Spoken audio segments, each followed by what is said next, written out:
Title: 4 houses down. They say every street has a story, but mine had a ghost. I moved to La Crosse not knowing the shadows I'd soon be sleeping next to. The neighborhood was quiet, almost too quiet. Cookie-cutter homes, same layout, same structures, like someone had copied and pasted the whole street. I didn't know her personally. She died 3 years before I got there, but she lived 4 houses down from where I moved in. I slept in a room just like hers, the same floor plan, same position. The only difference was the ghost that came with it. She was young when she died, and from what I was told, it wasn't an accident. The boy she loved turned out to be the one who ended her life. That same boy, I dated him, not on purpose. I didn't know at first, but when my family found out, it all blew up. I was forbidden to see him. Rumors raced through the Hmong community like wildfire that he'd tried to kill his own family, then himself. The night I found out who he really was, I couldn't sleep. The bedroom suddenly felt wrong, heavy, like someone else was there with me, watching, breathing. I never told anyone then, but I started waking up to find my closet door wide open, clothes thrown out onto the floor, things I had packed away, things I knew were undisturbed before I went to bed. And then there was her funeral. It took place in La Crosse, too, in a building that used to be a restaurant. Now it's the Hmong Community Center. But back then, it became something else entirely. People said the spirit wouldn't let go, that she wasn't done. Guests were locked in bathrooms, especially the one in the kitchen.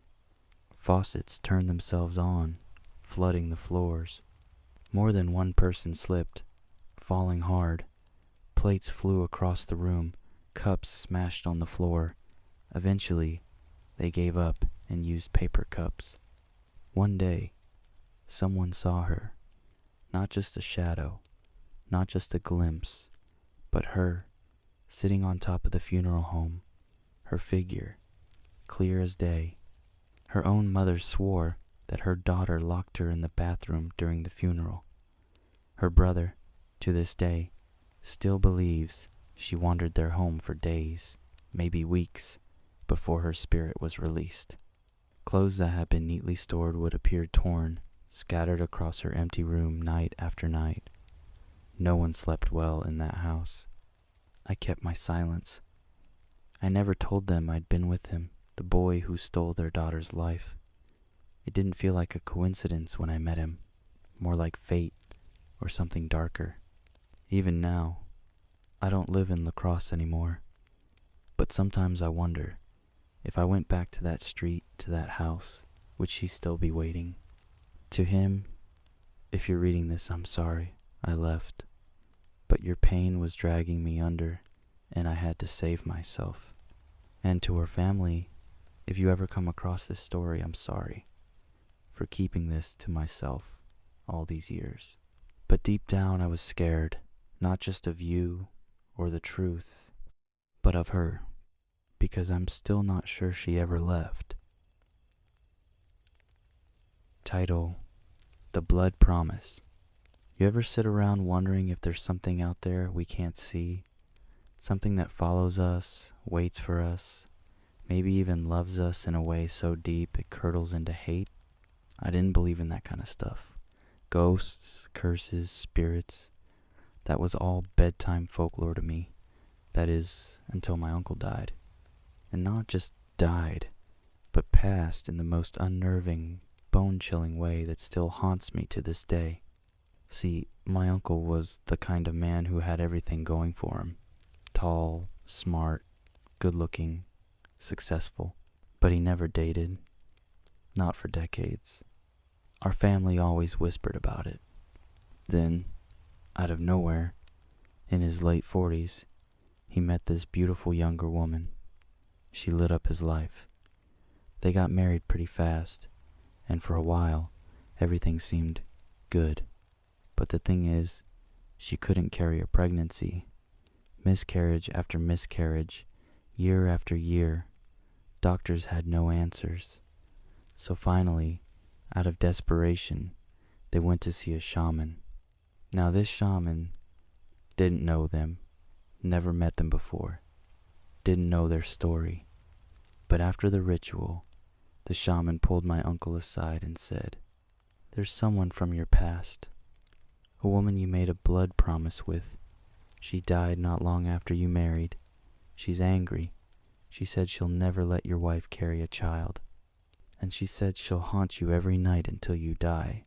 And when you do, you'll die the same way she did." My uncle didn't say much about it at the time, just went quiet. A few years passed, no kids. And then one day, he died. And the strange part, he died from the exact same causes as that ex-girlfriend. I won't say how, but it was specific enough to raise eyebrows.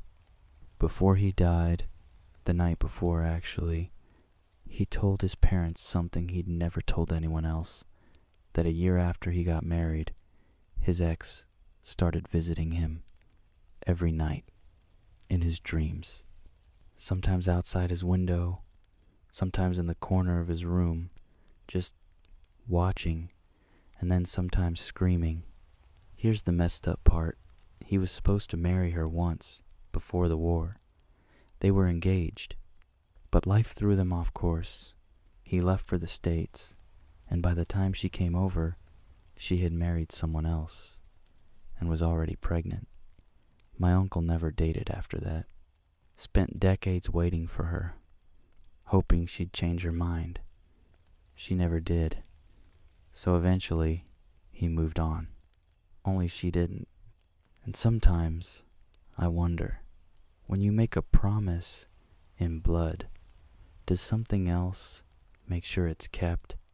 So now, when I hear things in the dark, or feel that chill in the room that wasn't there before, I think about my uncle, and I wonder if she's still out there, waiting to collect on other promises broken. And I'll tell you right now, I don't make promises I can't keep. Not anymore.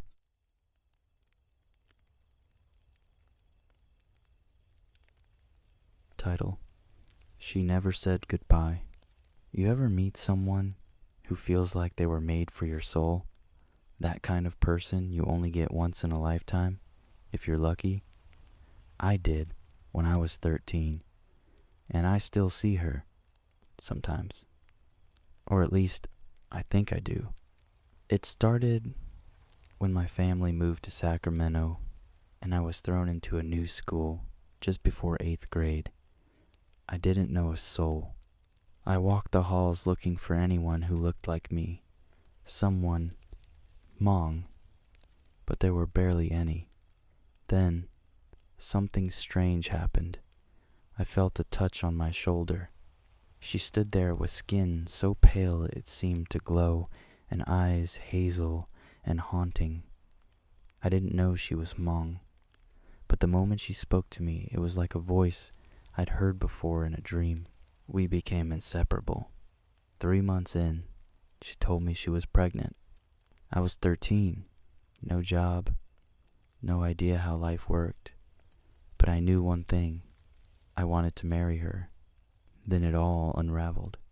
Her mom found the test, ripped her away from me, right there on the school field, slapped me, screamed, and just like that, she was gone.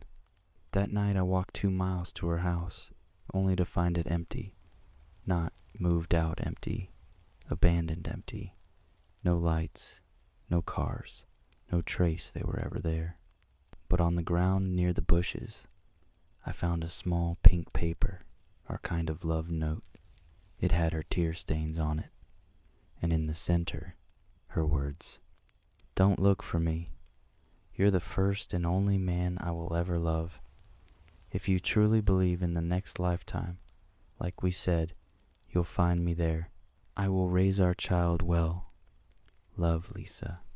I spent 7 months shut in my room, numb. I almost ended it all. The only thing that stopped me was fear, and my old Labrador who never left my side. One night, he started barking at nothing. His hair stood up, eyes locked on the doorway. I told him, "There's nothing in this world that can hurt us." He stopped barking, but he wouldn't come into my room, just laid there at the threshold, guarding. That was the night the rock started hitting my window, over and over again. At 2 a.m., I lost it and screamed into the night, cursing whoever was out there. And just like that, I was dreaming, back at the school, young again, trying to leave, but something held me back. I turned, and there she was, skin pale and beautiful as moonlight, hazel eyes, hair gently falling loose from her shoulders. I didn't speak, I just stared. She kissed me and whispered, "You dumb boy, you're not even a man yet. Don't you wish you could take me away, spend forever together?" Then her voice dropped. "You know I died tonight, giving birth to our son." I reached for her. She was ice cold. Tears of blood streamed down her face. I tried to hold her, tried to say, "Be my wife, come home with me," but she disappeared. My dog still stood at the door, staring at me, guarding. That was 5 years ago. Since then, I see shadows that move when no one's there, feel eyes on me when I'm alone. I still dream of her, always just out of reach. I even started believing maybe ghosts are real. Then one night, my cousin came from North Carolina, a kid, only 11. But they say he's one of the most gifted shamans in the country. I didn't care until he saw me. And he saw something else too. Something behind me. I turned. Nothing. Then he looked up and said, "You know she loves you, right? She's always with you, but she'll never let you see her because she doesn't want you to cry anymore." I asked if he was serious. He just nodded. I asked, "Can I see her?" He said, "No, she won't say goodbye." So now, even as I write this, I try to turn around as fast as I can, hoping maybe, just maybe, I'll catch a glimpse of her reading over my shoulder. But I guess I can never turn fast enough.